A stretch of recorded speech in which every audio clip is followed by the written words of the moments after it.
happy to have with us the multifaceted, multi-talented, can-do-everything, is that Ja? Sure, And yeah, that's me. That's what we think. And we are so excited to have you talk about your latest venture with us today. So, Thank you so much. Thank you.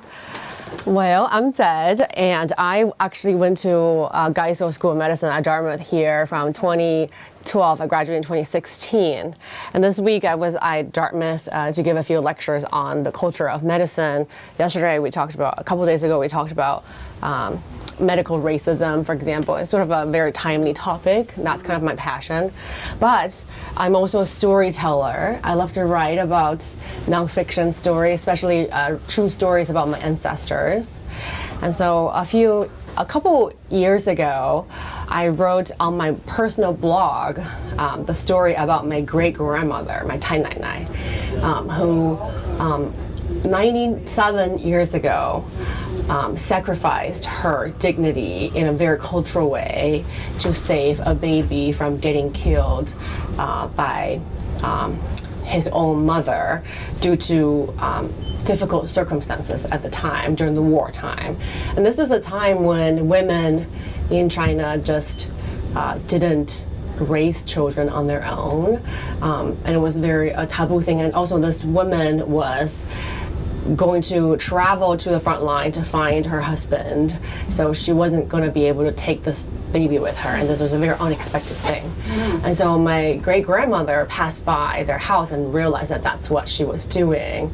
And so she went in and kneeled down in front of the woman.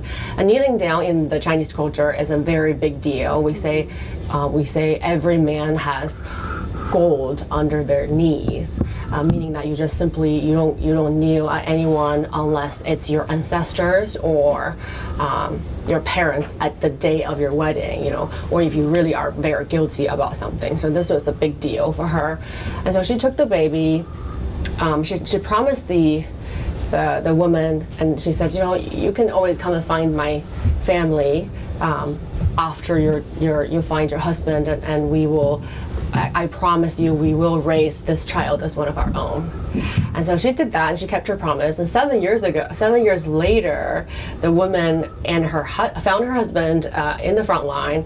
They made a living for themselves as business people after the war. And they actually came back to my family in Beijing. And so they didn't dare to claim the child as their own, because obviously they didn't raise the child. They just wanted to come and take a look at him. And so they showed up to my great-grandmother's house and just kind of peeked at what's going on. They saw that that child was indeed raised as one of their own, play with really you couldn't tell that this was any different. And so they saw that my great-grandmother kept her promise. And so they kneeled down at her in return of as gratitude. So kind of so they named this is my great uncle that we're talking about, this baby. And so nobody really, people knew sort of he wasn't biologically related to us, but everybody would just call him uncle, right? And so he was nicknamed Little Peanut, because peanuts has a very happy and lucky meaning. It's a very hardy fruit, and there's usually multiplicity, which represents longevity and represents having abundance.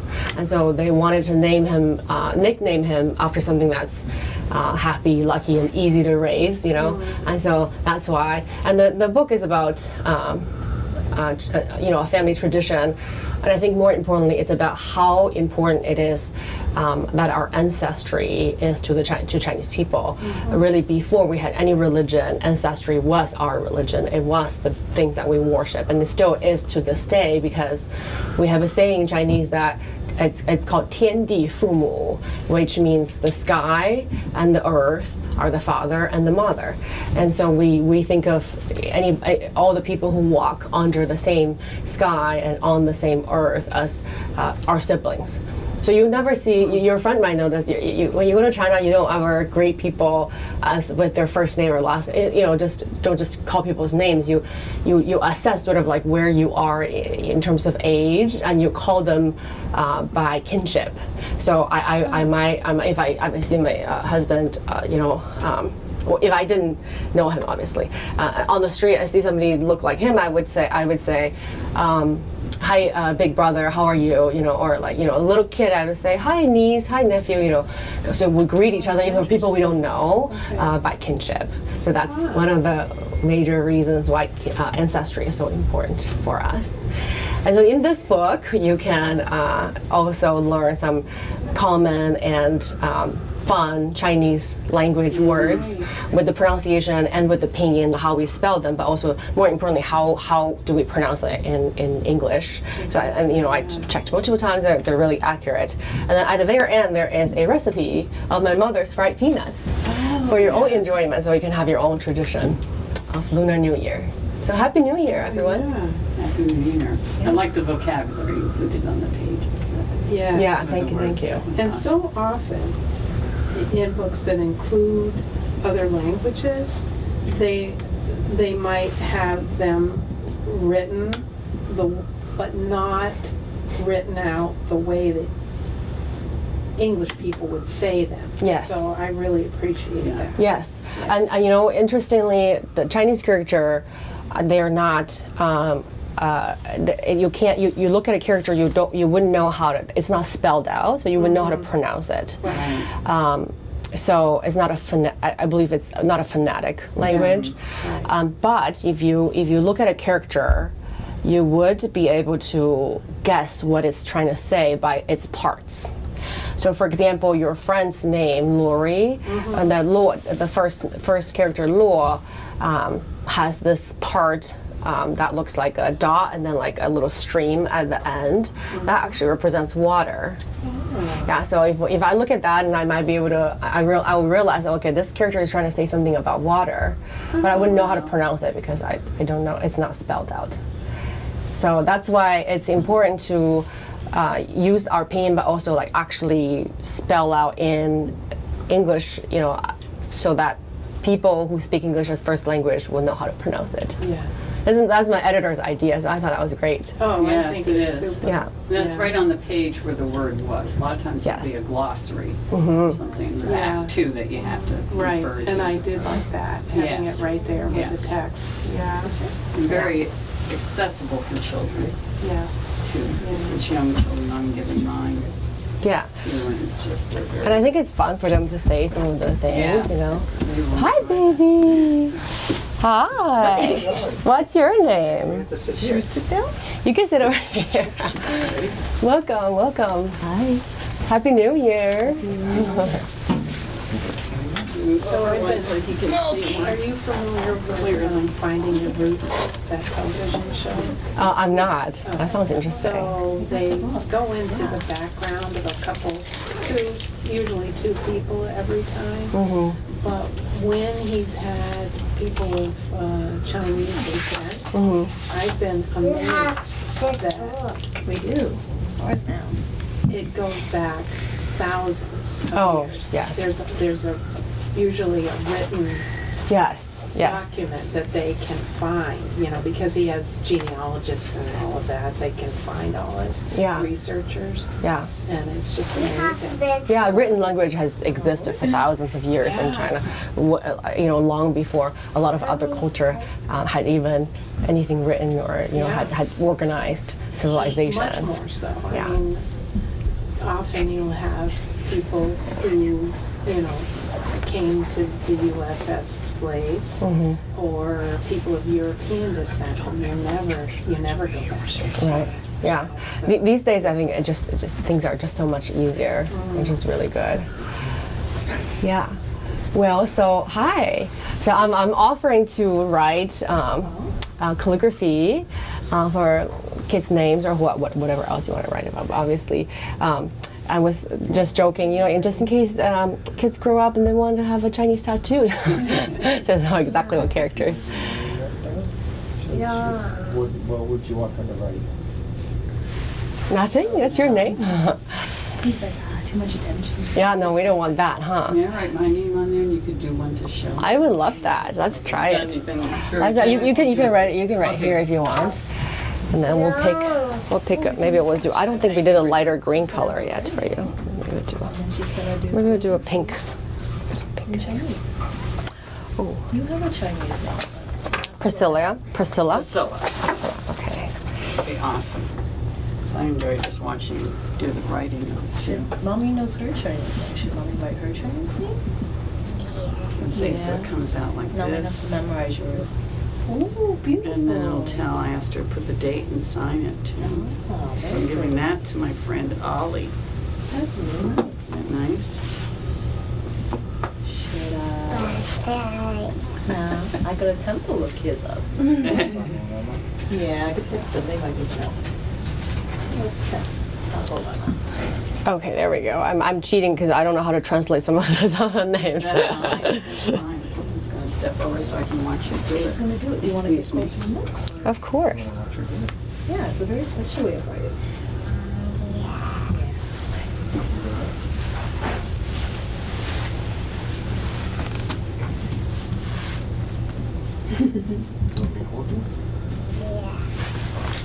I love this paper. It just holds ink so well. Yes, it does.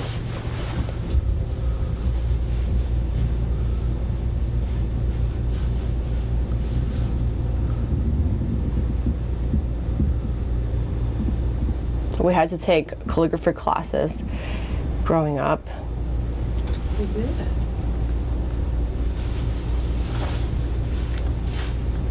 It's such a wonderful art. And before you develop your own style, you'd have to mimic all these other people's style first. Which makes sense, you know. Yeah. Run around, run around. It's something for, like English, we used to having all the letters represent, right out, and then to realize that in the Chinese characters, it's 3 characters instead of the 9 letters. But I do think that our language sort of is a little bit like written language saves a lot more space in Chinese than Yes. English, because you don't have to. There's not like every word is 1 or 2 characters, not right. like the whole 20 letters. Yeah. But it would be nice to not have to memorize thousands of words. So with like Lori, the water is in the first, so what would be So this one, first character? this one, these are actually translated by sound, so they don't by themselves mean anything except for just putting together, because we don't, unless your name is something that like sunshine or something, Yes, that's okay. easier to translate. So I just write these. But this one, so my last name has the same sides, so like on this side, and that's actually a hand, if you can imagine, kind of like a hand holding okay, something. yes. Yeah, my last name is Zha, which means to stab. And so, actually, my last name is a hand on one side and a stagger on the other side. Oh, wow. So very verbal. Yes. Yeah. Thank you so much. Of course. My pleasure. Thank you so much for coming by. You're welcome. Oh, please take some. I have these like free little really fun. coloring pages. And they're really fun. Take as many as you need. I'm not gonna take them home because I live in Washington State. I'm not gonna put them in my luggage and okay. haul them back home. My publisher would be like, "Why don't you?" What brought you here, back here again? Because you went to school here? I went to Geisel School of Medicine here, 12 to 16. I graduated, and this week, I think part of the Black History Month, I give a public talk on medical racism. Yeah. Yeah, so that was How about you? Where are you from? So we're all from New Jersey. We're very recently here. Oh yeah, Because welcome. my husband's a visiting professor at Dartmouth in the geography department. Oh great. It's only a 6-month thing, so we're Oh, is it? going between. So we just moved here in the beginning of the year, and then we'll move somewhere else in July. Oh, because it's also sort of ongoing, like visiting scholarship. It's like the attempt to get a tenure track position. Oh, Yeah. is that what Good for him. it takes sometimes? Yeah. Oh wow, wow. But, Well, good luck. I still have work in New Jersey, so I actually just came back from there. So I'm shuttling back and forth every 3 weeks. You have to be in person to do some stuff. Wow, Yeah. wow, that's a lot of driving. Yeah, but the little one's doing really well. His name is Ren. Ren? Yeah. Yeah. He's really adaptable to this. So this is the second time we've done it. Oh, great, great, awesome. Dartmouth, yeah. I think Dartmouth has a pretty cool, a lot of really cool geography programs. I know I have like the Arctic studies too. Is that part of? That's not his work, but yeah, it does look very good. So it's having it on the resume helps. Oh, I It know, shows. yeah. Yeah, the scholarship, yeah, the academia, just It's rough. these days, yeah, kind of rough. We're trying, but it's nice here. Yeah. Nice here. Yeah. I know. I've been thinking about. So I work in dermatology, and I work in the Yakima, Washington, by the reservation. But also, most of my patients are actually migrant workers from Mexico, and so a lot of my patients are undocumented and under or uninsured. So sort of it's a pretty rough time right now for my patients. Yeah, it's a very scary time. Yeah. Very scary time. So, Eastern Washington, it's hard to see, even though it's a town of mostly migrant workers, migrant families. It's still hard to really decide who's an ally, who's not. Kind of just going around the community, So it's good to be back here where. Like you can, it's a safe environment. I think it's just people are very, especially on campus, people are very, very Embracing of each yes, yeah. They're very diverse. Even though it's a small town in New Hampshire, we have so much diversity. Yeah. But in general, I think the area Upper is, Valley yes. area is getting more diverse, but certainly more accepting I think so too. than even a little bit north. You get into pockets of like up in Grafton and I was gonna say Oh it's a yeah, different it's a, yeah. How about you? Where are you from? Lots of places, but Well, where are you most recently from? I moved actually from Seattle about 6 years ago to here to work at the college. So I was at your talk the other day. I think, yeah. And were you at DAPA? Last DAPA? No, you weren't. We met yesterday. I work at the college's student wellness center. Oh, that's right, yeah. Strategic plan for student mental health. Yeah. So I was actually interested in your book and was wondering if you might share a little bit more about the process. I know earlier you asserted yes. that you aren't a children's author, but you are in fact. Yeah, it I know, seems. huh? And Yeah. I was just really interested to hear more about the process of being an author and taking your family's story and adapting that into something for a broader audience. And I'm not having published any books myself. I don't really know a lot about who has decision-making power over choices. Such as was spoken about earlier around the inclusion of language, Yes. Chinese language, illustration Yes. decisions. I was just really interested to hear more about what that process was like for you. Yeah. Oh, great in, question. Thank you. the storytelling process. Yeah, great. Thank you. So I was pretty. The background is I had started writing at that point. I already acquired an agent. I don't know if you were familiar with traditional publishing. You get represented by literary agent traditionally, and the good thing about having an agent is just so that you don't have to deal with the business side of things. You're kind of like you can just be the literary person and like think about your ideals, and then the agent helps you navigate business-wise, legally speaking. So I already had an agent. We were working on this other book, medical rape culture, and so I had just heard about the story. I recently learned about this a couple years ago from my dad, who was visiting me at that time. So I tweeted about it, and that tweet went viral, like millions of people in a couple days. And so So then I thought, well, I should just write the whole story up. It's not that long of a story. So I wrote it up in my personal blog, and that got picked up by a editor. Just so lucky, you know, picked up by an editor from New York City who was developing a line of children's book on inclusion and diversity. And so her first book that started this whole line was the Juneteenth book. And so that's a pretty popular children's book. And so she said, well, and then her next one was going to be indigenous people culture. And then she also had one that was in sign language. And so she was looking for somebody with an AAPI story that includes the culture and ancestry and tradition. And so she encountered my blog. And so she reached out to my agent and said, I want to sign you guys as a writer. And both of us were like, we have no idea how this works, because usually you pitch to the editor, like your agent pitches to the editor, and like you're the one who getting picked, and so it's pretty rare that we have like an editor landing in our lab to like offer to sign us. And she's an adult nonfiction agent. I'm an adult nonfiction writer. I don't have kids myself, and I don't have siblings, so I have no idea what children's books are about. So it was a good, interesting adventure. And then during the process, you know, I did sort of, we had a little bit of in-person talk, and I was on stage telling a story in New York City about my mother at that time, and happened to be in town with the editor, also in New York City.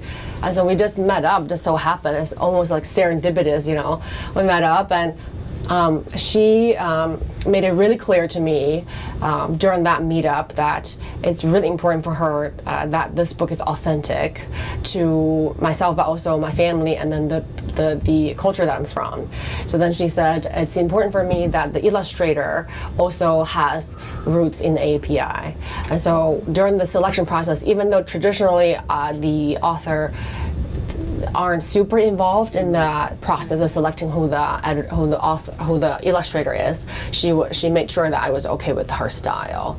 And so the illustrator is from Hong Kong. She lives in the UK now, and so we had communicated. I checked out her style. I really, really liked it. And then even after she had done her draft and she sent it to me, I realized that some of the pages had language, like the characters were in like a complicated style, which like more like Cantonese style, even though you can still in the traditional way, yeah. So then I was like, you know, of course that's fine. I think, you know, but if we're to like really be authentic and reflecting 1920s in Beijing, I think that if that has to be a scene from back then, it really should be more authentic. So, and she was like totally fine with changing it into the simplified way to write it, and that was a cool process to see. And then at some point there was a scene where like, you know, the woman's holding a baby, and then, you know, I'm a doctor, and I did do OBGYN for quite a few years, and I caught like hundreds of babies, which is not really that many babies, you know, when it comes to like a medical career. But, you know, I have an idea of what's the proportion of a newborn versus to a mother, you know. And so she sent the draft, and I was like, oh, this head of this baby looks so small. Like, that's not normal size baby head though. And then I thought, oh, I don't want to be too offensive, you know. So I said, hey, listen, I have some experience looking at babies' heads, you know. Can you just enlarge this head a little bit? And she was totally fine with that. And that's really cool to like work with artists, because you don't know what kind of style are they gonna be like unhappy with what you're suggesting. But I think us coming both from sort of the AAPI background with like emphasis on sort of like courtesy and humility, I think that helps too to communicate. So yeah, that was a really fun process. And my agent and I are both like, can't believe our first publication together is actually a children's book. We have no idea what we're doing. So, oh my gosh. Welcome. Hello. Hi. Good. I think it sounds like unusual. Very unusual. So yeah. But meant to be. It's like Yeah. Yeah. very much meant to be. Right. And the scene where, like, you know, of course, you know, the story involves a baby almost dying, right? So Yes. I think that's really a daring element in making it into a children's story. And I really just didn't see how that was gonna work out. So I I talked to her, and then the editor, I mean, you know, a good editor, they're just like so good at weaving the story together and still consulting you and making sure it's authentic. And so when she sent me a proposal, I mean, it was just also weird because you propose to the editor, but my editor sent me a proposal and looked and to see if I was okay with it. And then so in the proposal, and she had sort of like just made the sacrifice of the baby to be less of a fatal sort of thing. It's more like a culturally sensitive thing. But that was important too. The author can do it. And then of course, like with China, you want to make sure you represent the history well too before the book becomes. You want to help me do it? Okay. We can bring this home to color. Oh, so there are some names. Ren, do you want to help write name? You could also write the Chinese character. Does I'll write the Chinese character. You want to put a dot first? Okay, I can dot. Are you thinking of Oh, there you go. Do you have a bunny on your shirt? What's that sticker? Is that a bunny? That purple bunny? interesting people's process? Oh, do you speak Cantonese? I speak Chinese. My family's from Taiwan. So Oh, okay. The traditional characters are the ones that. Look at my shoes. Is it Wen? Is this Wen? Yeah, I love the colors. Wen Qi. Wen. Zhang Wenqi. Yeah, this is mommy's name. Wen Okay. Qi. Oops. Don't go into the table. Okay, I think I can have that. So this one. I want to sit there. You want to sit there?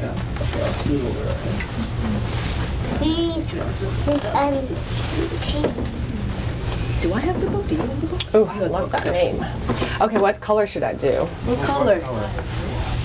Yellow, pink, purple-ish, red, purple-ish / red, green, this other green.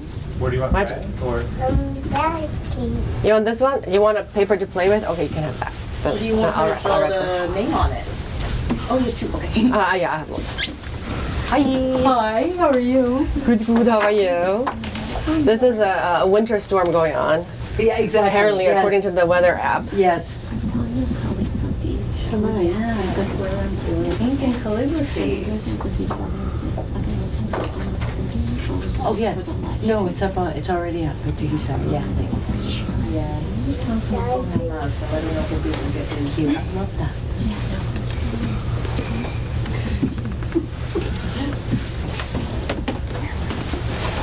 There's some at the front desk. Yes. I didn't buy them all.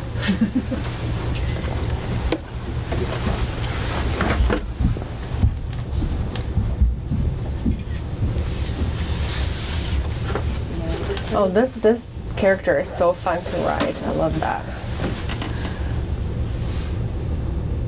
His face is so great right now. Yeah. I don't think he's ever seen calligraphy like this. You should try it. Do you want to try it? Yes. You would do it with me. I love that. Let's put that on there.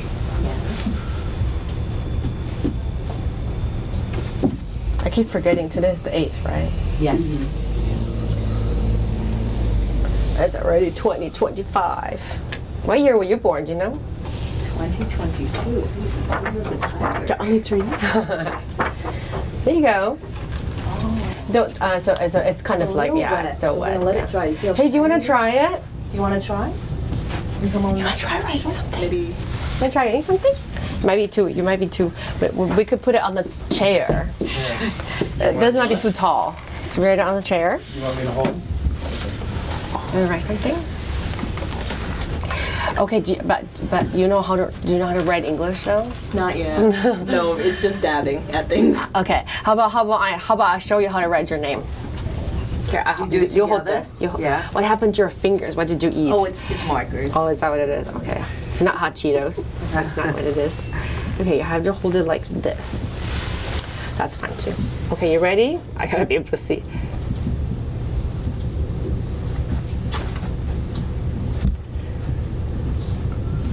There you go. Pretty good. That's your last name. Wow. Pretty good. That's beautiful. Good job. Don't paint it on your face. There you go. There we go. What a good job you did. You got it on your hand. Perfect. That's Like, that's okay. exactly what you need to do at this That's age. that's a badge of honor. Hey, come on. Of course. I love That was that. so fun. I love Yeah, we that. definitely have like a little stamp of his name translated because his last name is Eisenhower, so there's an easy, you can just look Oh. up based on the president.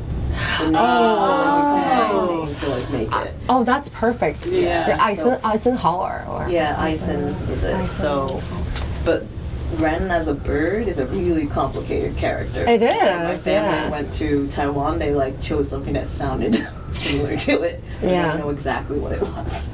Oh no, perfect. But this one with that Yeah. the silk character on that side, I like that too. Yeah, cool. Hi. Hi. Are you signing or only doing like your I'm signing too. I hope I didn't forget to sign. Did I sign? I signed your book. Not yet. Oh, I did. Okay. And then these are. Did you see these down? These are like This tells us all little. Oh, no, I did. I gave it to you. Yeah, no, I have Yes. some. Very grateful. I guess just one second. So when your father shared the story, it was when you were an adult already. Huh? The story that this is coming from, you were already an adult. Like 2 years ago. Yeah. Yeah. And you know, the other part I didn't talk about in the book is that during the revolution, my great uncle and my parents actually separated. So they lost touch with each other for the majority of their lives. And so then one day my parents were at a market, like not even in Beijing, some random place in north during the pandemic. And they were at a market, and then an older gentleman came over and said, your voice sounds so familiar, are you so and so? And then my dad turned around and said, oh my gosh, are you my uncle? And they just reunited during the pandemic. Like after decades of being apart. That was very a lot. I know, isn't that so meant to be?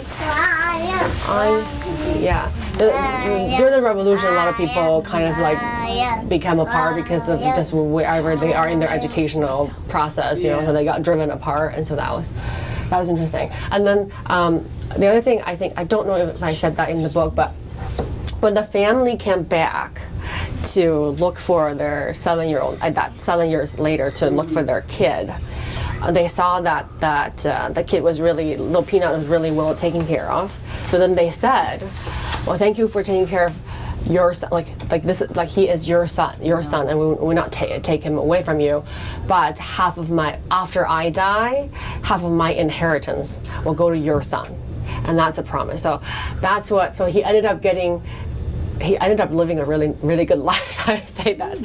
After his biological father passed away, half of his inheritance went to my great uncle too.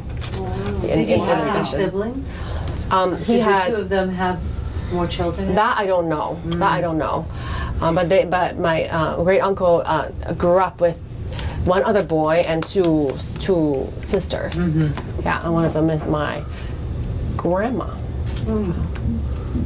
Yeah, my dad remembers him, and I think he would say, like, because my family are, you know, we're like a lot of our ancestry is from Mongolia, so we're pretty big, like taller built people, and at that time the height that they are, like all my uncles are like over 6 feet, you know, and so that's a pretty unusual height for Chinese family. Well, I mean, I don't know if that's like politically the right thing to say that, but so that was kind of unusual. But you know, my great uncle is pretty tall too. It so happened, and so he fit right in with all the tall boys.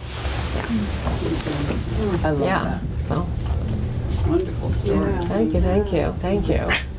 It sounds like you've got more books. Sounds like I should write more children's books. Yeah. Sounds like my editor should propose to me again. Have another proposal land to me.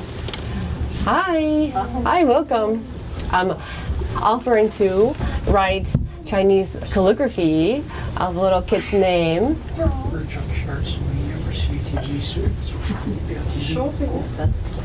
Oh yeah, it needs to be consented.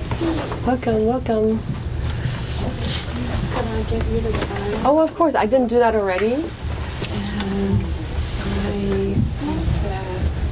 can let Lori decide. I'm one of my friends who has a website. I want this. I'm gonna use her last name. So I've got 2 grandsons. I got this one, but these are all from my colleagues. So So in the book, yeah, maybe just she'll sign give that the or book or the. to, Oh, great. Estee family. Okay. She did a great job. I was told by somebody who was in the publishing industry to always sign the name. I used to sign here, you know, which I thought was perfect, but they said, always sign it by your name, you know? yeah. Or was it more in that Don't know the answer to that. Yeah, we're just, because I did it through one of my basil partners, so I'm not sure what. Just my friend Lisa Adams. We invited quite a few folks from Of course. Happy New Year. Special present for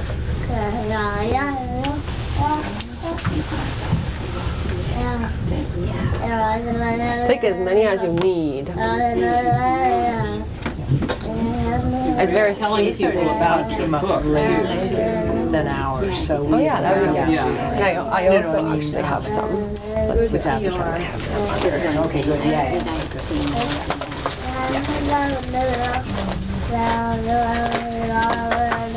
I have these little cards. Might be good because then you can just scan. They can just scan that QR code. And it's sort of like a nice little Chinese New, like Lunar New Year card too. Maybe I'll put this out because I also don't want to take this home. Packing light. My luggage. I'm trying to make some room so I can get some more. Please help me this me. Oh, you want me to? Yeah. That's awesome. You want to have her sign your book? Did you know that she's the one who wrote the book? And that's exactly it. That's exactly it. I hope your friend's teeth are okay. Yeah, she hasn't gone At that back, moment. to have them fixed yet. So Just oh, poor lady. it might be cheaper for me to fly back to China. Oh, you're right. Yeah. I know it. I know it. Interesting. I know. Yeah. So otherwise, she makes light of it. She says, Yeah, that's if I leave it this way, then, you know, I can. Just a silly lady. Looking at like positive.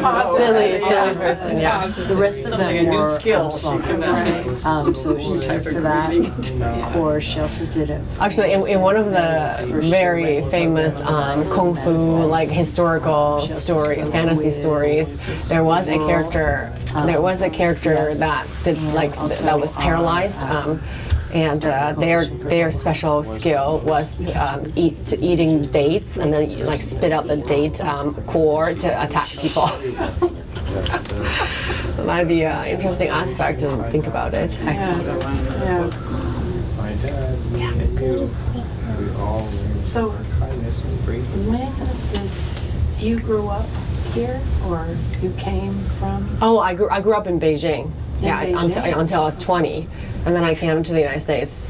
And then 4 years after coming to the States, that's when I came to Dartmouth. I came out in 2008, and then in 2012 I came to Dartmouth Medical School.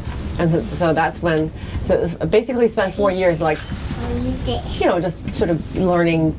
I think I spoke English well enough that I think I got by okay, you know, but I think really medical school is just a very social, that's a very social science / arts kind of thing, so you have to be pretty sociable and you have to be able to speak pretty well, like so that it's not too alarming, you're not too alarmingly different sounding. I think it's to get into medical school, so it took a little while to learn the culture and stuff. And is your family still in Beijing? I just moved my parents from Beijing to the United States last year. Okay. Yeah, they just got their green card, so So now, which is sort of like, if you think about it, like we're the only child generation. So all of my friends are single, only children, and so to be able to live with your parents and provide for them is really a very big honor, and just like sort of really it's just the biggest dream of like all the single children's. I think, at least I think that way. So to sort of we take so much pride in saying, my parents live with me now. So. And then being in medicine, you spend like most of your life being in debt, student loans, and and so like in my mid to late 30s, I finally made it. So I got it with me. So it's good. Yeah. It doesn't feel right about this time. And the adjustment for them, the transition to being here.